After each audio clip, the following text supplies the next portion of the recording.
Welcome back to Animal Crossing New Horizons. I'm dear darling, as should we see what's going on our lovely island of Fawnhallow today, where, if you could tell by today's episode title, we're not talking about my Paris holiday. We're going to be talking about The Wild Robot, which I went to see with some friends last night, which is why yesterday's stream was cut a bit short. But yeah, so if you're new here, if you're randomly clicking in, this is not me recreating Wild Robot and Animal Crossing or anything to do with that. This is a daily vlog where I talk about random things, and today's one is The Wild Robot. I like your Halloween costume there, Isabel.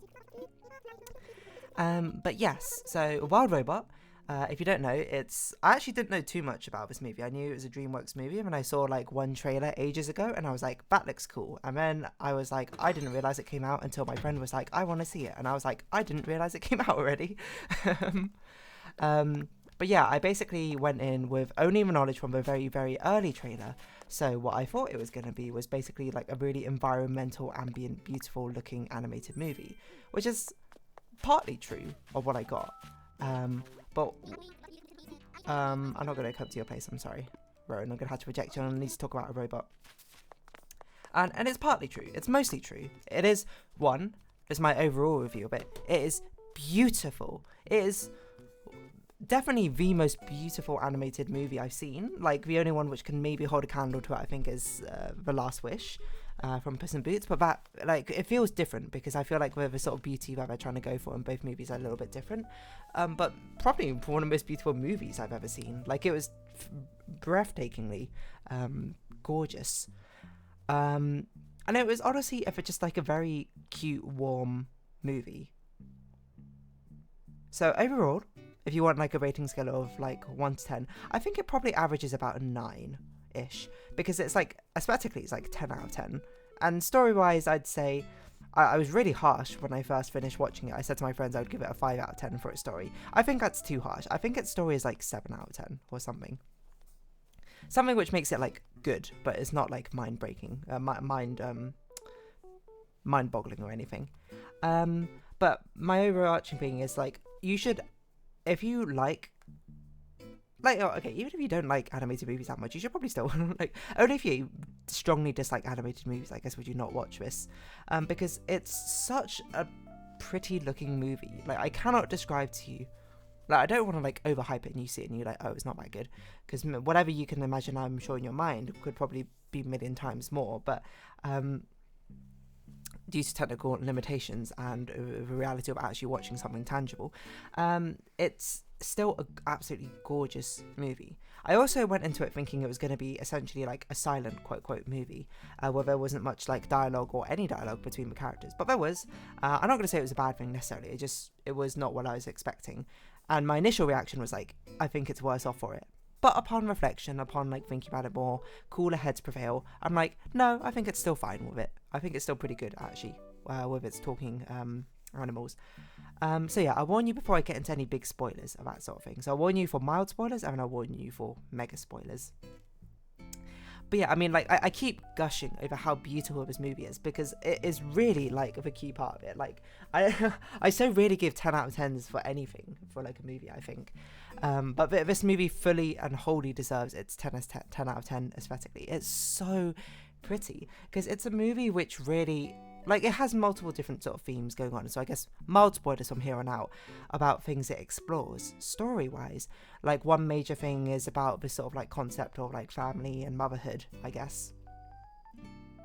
There's also like secondary like themings, or probably primary themings, I would still say, of like fitting in, of like belonging and finding a sense of community in that sense. But like, there are secondary or tertiary themes, depending how low you go, of basically a celebration of the beauty of nature, or perhaps better put, the force that nature is, both the beauty and the cruelty that can come with it, which, you know, thoroughly impressed me, because there are moments where it's absolutely gorgeous. Like, the one which sticks in my mind from very early on in the movie, which made me go whoa, was when Roz, the robot, main character, puts her hand basically on this tree, like full of butterflies, and there's just like this beautiful swarm which just flies around her in this like technicolor kaleidoscope of tiny little insects, and it's just absolutely gorgeous as they sort of like float around. It's almost dreamlike, And then to show off like the force that nature is, you know, the cruelty behind it as well. Like one lands on her finger, and then it like immediately gets eaten by a bird, and then like this chain reaction of like the food chain of like one animal eats one, that eats another, that eats another, that eats another. Which I was like, whoa, you know, but fair play to this movie. I didn't expect it to, you know, I mean, I didn't expect to show it to like that, because a lot of the times, you know, especially because this is quite a family-friendly movie, they'll stand off for corners. They won't actually show anything getting hurt, really, unless it's like they're evil. But that's not how nature works. Nature is cruel, nature is unforgiving, and nature has very little in the invested emotions of fairness, I suppose. Things like that happen all the time in nature. Nature is, as I say, like a dog-eat-dog world. You know, animals eat other animals to survive. It's the nature of predator and prey. That is the nature and the laws of nature. And I was just like, credit to this movie. It doesn't shy away from that. And it's something which it incorporates into its humour as well, which kind of surprised me for what it was more like a, as I say, like a all ages sort of movie. Like I'm sure everyone's going to talk about this, but there's this one joke which really caught me off guard for like a dark humour inside a kids movie. I shouldn't say kids movie, all ages movie,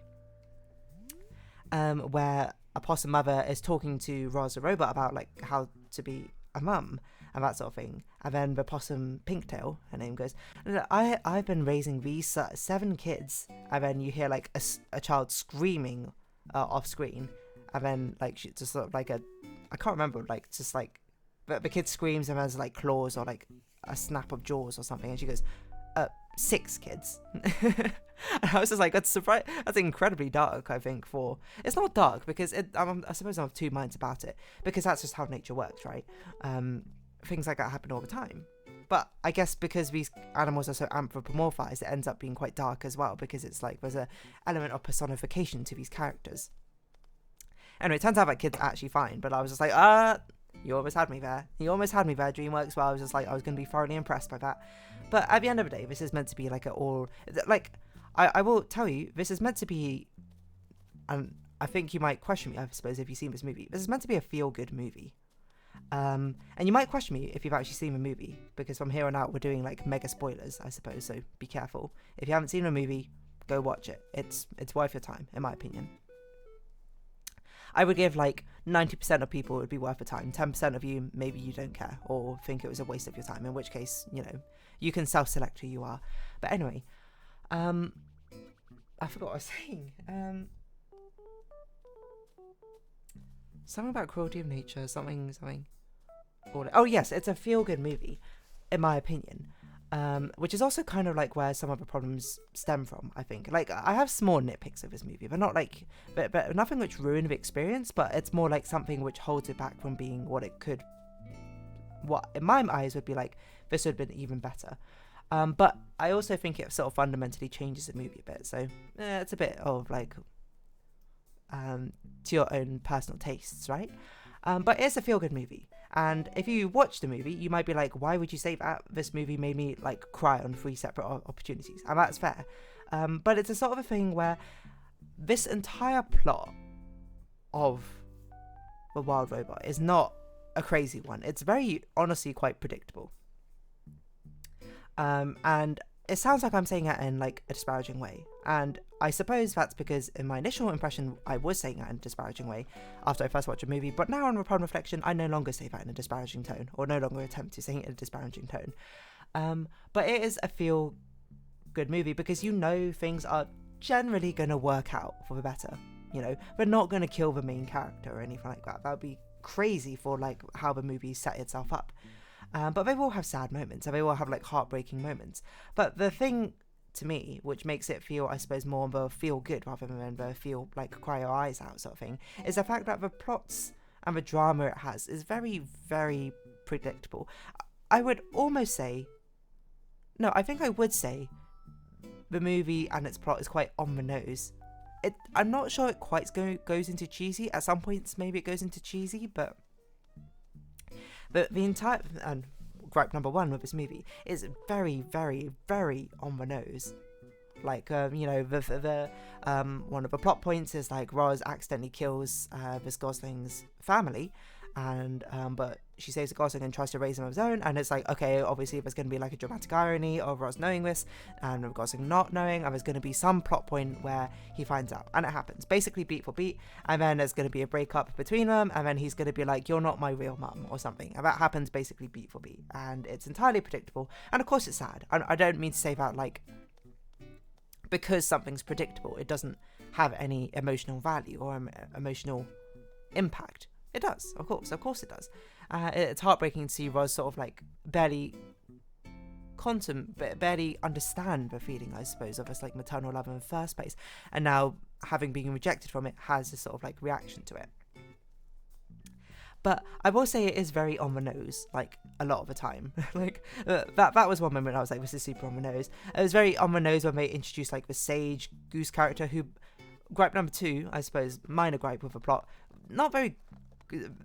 I feel like this movie could have done with a little foreshadowing or a little bit more set up with some things here and there. Like the old goose character comes essentially out of nowhere and he just goes, I've been watching you this entire time, and I was just like, internally in my head I was like, who are you? Did I miss something?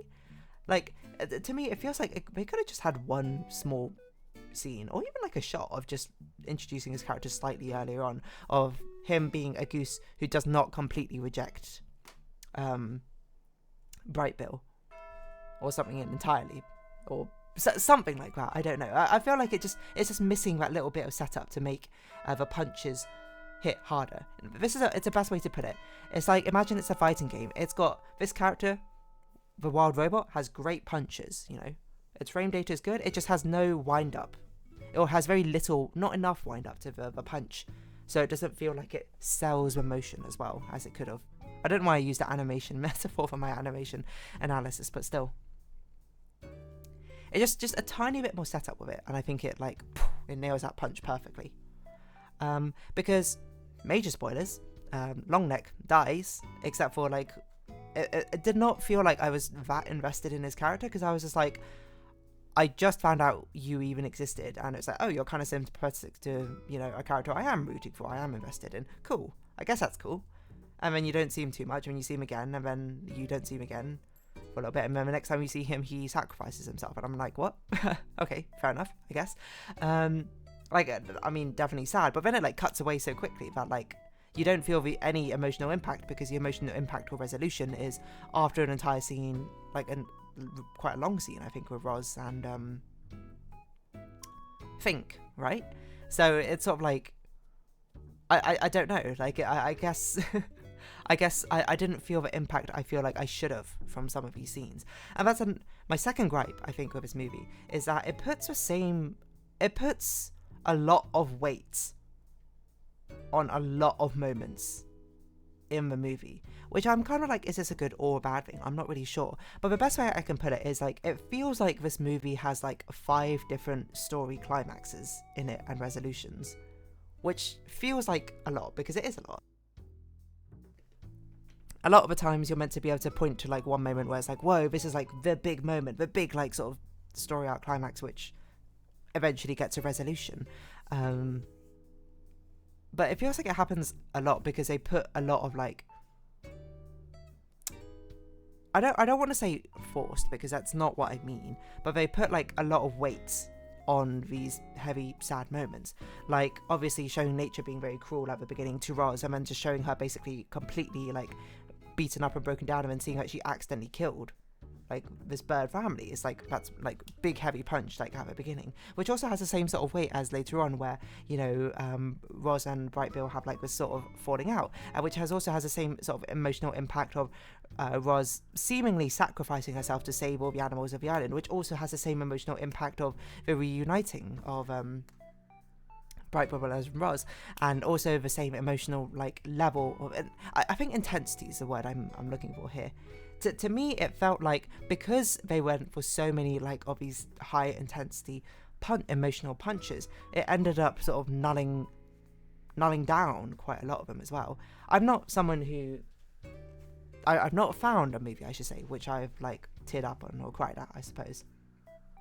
I don't mean that in like a I'm so badass way. If anything, it's kind of sad, really. Well, not sad in that sense. It's kind of like, I guess I have a little bit of envy for people who do cry at movies. You know, it's nice to, I suppose, be so emotionally invested in a movie that it evokes a more physical reaction from you.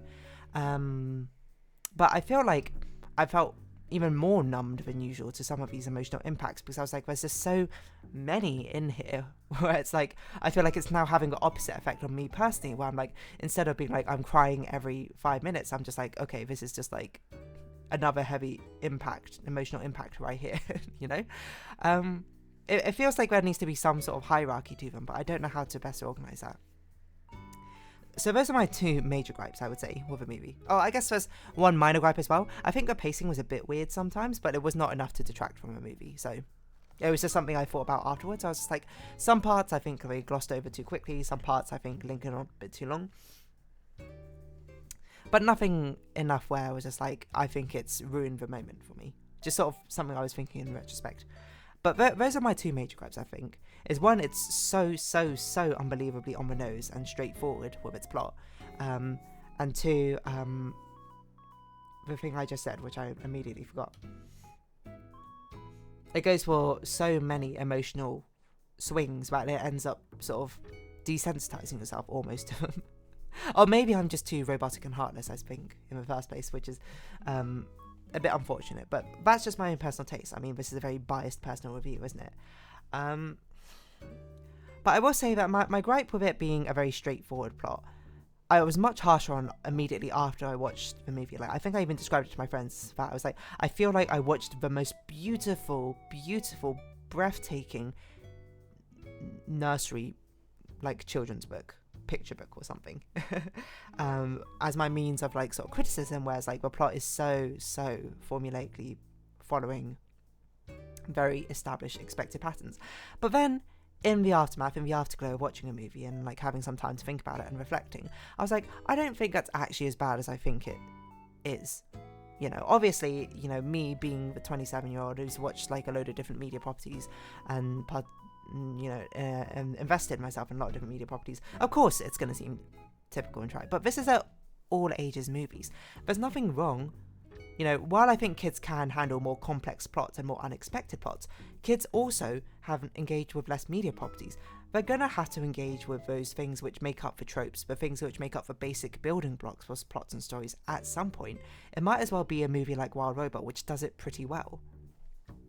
And that's what made me really reflect on it, where it's like, sometimes I criticize media properties to be like, oh, this plot like was so like on the nose, it's so straightforward, and often that's time it's because it is straightforward and it doesn't do it particularly well. The thing is, Wild Robot is straightforward, but it does it pretty well, doesn't it? So, well, at least in my opinion, I think it does it pretty well. So it's like, I can't fault it for not doing that. It's just more like, I wonder what a different direction of this movie would have been, I think is a fairer criticism. Because as I say, you know, even though it's not the first time that I've seen plots with these exact same beats, I'm sure it's going to be someone's first time seeing the plots with those similar sort of beats, and it's might as well be one which is both beautiful and actually managed to pull out the impacts from them, which is why I feel like my sort of criticisms are sort of tied together of being it's very much muddied by my own personal experience when it comes to engaging with media properties and things like that, and what I've seen, and my own sort of like critical mind when it comes to engaging with stories didn't allow me to appreciate it in its full value. For what it's worth, this is a very rare movie where I'm like, my friend asked me like, would you want to watch this movie again? A lot of the times I would be like, maybe like with friends or someone, but like I'm not desperate to watch again. This movie, I was immediately like 100% yes, I would watch this movie again. I would watch it today if someone was like, do you want to watch that movie again? I would watch it like today again. It's because it's such a visual delight to watch that even if and the plot is not a huge part of it, the plot is more there to serve as something to actually sink your teeth into while you're engaging with the beautiful visuals of it, in my opinion. So it doesn't matter that the plot is formulaic, it doesn't matter if the plot is predictable, it doesn't matter it's not the greatest mind-boggling plot in the world, which will have like, I don't know, people making hour-long video essays breaking down the character of Roz. The characters are straightforward, the characters have reasonably predictable arcs, but it still does it in such a way that warms your heart to see it, or in some cases makes you cry, makes you angry. We're coming to the end, but what other small things that I want to say? I loved the robotic villain at the end. I forgot her name, like Vanta or something. I loved I loved her animation. It was both like so creepy and human-like at the same time. I thought it was like, oh, that was beautiful. I just wish she would like was hinted at like a bit earlier, so she like planted the seeds of this like villain coming to be. So it wasn't so much that, oh, she turns up, here's your final boss, she's dead, okay. The backgrounds were beautifully stunning, in a very different direction to Last Wish, which has, I mean, both movies are obviously very stylized, but Last Wish has like almost this sort of painterly effect, I think, going on the top. Well, the Wild Robot has like these very painterly backgrounds, but still painterly characters, but maybe less so. Surprisingly detailed characters as well. A part of me is still very curious to be like, what if this movie was like a silent movie, quote quote, where it had very little dialogue and it was all basically from body language expressing things? Would it be a different movie? Yes. Do I still want to see that movie? Yes. This other way of me describing a movie which came to mind, but I forgot to say it, was this movie is so beautiful, it's almost like this movie is a tech demo, which might seem like a criticism, but it's not. Like, tech demos are oftentimes companies just sort of flexing, being like, look what we could do with our technology when we push it to a limit, but this isn't feasible to do in like a full-time thing for like a full project.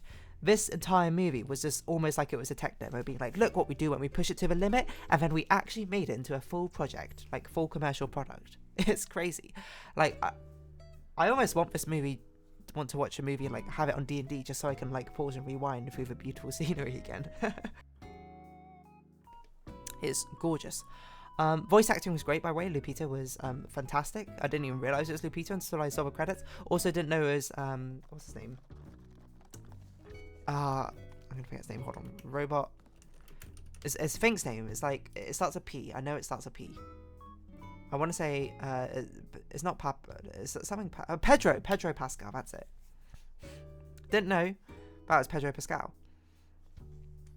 I don't know who Kit Connor is. Do I know Kit Connor? Doesn't look like it.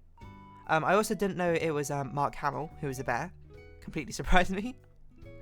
Ivontra, that was her name. Stephanie Sue. What do I know you from? I don't know.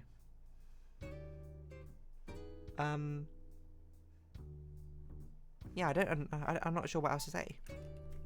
It's just a stunningly beautiful movie, which is a rare case where, yes, I think it is enough to watch this movie just for its visuals. That's how good the visuals are. You can watch it for a plot as well, don't let me stop you. But its visuals are so good, and everything in the visuals sort of like supports the story it's trying to tell in such a beautiful way. And apparently it's also based off a book, which I've never read. But apparently the book's well beloved as well, so I guess it had good foundations to work off of too. What more can I say? Great movie, watch the movie. Dear Darling approved. And on that note, I'm going to round this episode up here, so if you have been watching, thank you very much. It's been Animal Crossing New Horizons, I've been Dear Darling. Likes, comments, subscription, shares, greatly appreciated. Socials, Discord down below. Hope to see each other again, but for now, it's our farewells. Until next time, bye bye for now.